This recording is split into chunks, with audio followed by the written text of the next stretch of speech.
I've decided I'm a candidate for President of the United States of America. Former Florida Governor Jeb Bush officially jumping into the 2016 presidential race within the last hour. Good evening and thanks for joining us. I'm Wendy Ryan. And I'm Jamison Euler. This campaign logo you see right there behind us, a perfect summary of his campaign. Enthusiastic while also trying to distance himself from the presidential legacies of his father and brother. And tonight, ABC Action News anchor Brendan McLaughlin is breaking down Jeb's run for the White House. Brendan? Hi, Wendy. Yes, both Hillary Clinton and Jeb Bush are dropping their last names, at least in their campaign logos. Jeb Bush, with his famous family name and his financial clout, is a front-runner, but he is by no means the front-runner.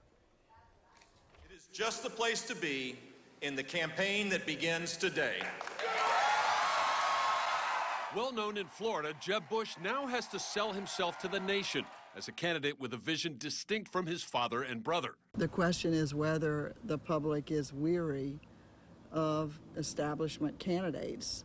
And there are some polls that suggest they are, particularly the younger generation. USF professor Susan McManus says younger voters will be a force in 2016, and that'll be a challenge for the 62-year-old. But it might be offset by Bush's language skills. His fluency in Spanish. The other Spanish-speaking Floridian in the race is Senator Marco Rubio, who today called Bush a passionate advocate for what he believes.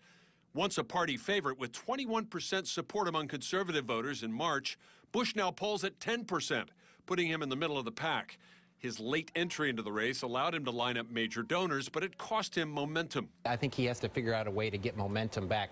And the only way I think he gets momentum back is not saying he's going to raise more money. It's figuring out a message that's compelling to the Republican voters. The message at today's announcement was help for the most vulnerable, something Democratic Congresswoman Debbie Wasserman Schultz doesn't buy. Jeb Bush, as governor, was all about making it harder, not easier, for people in the middle class or who wanted to reach the middle class to get there.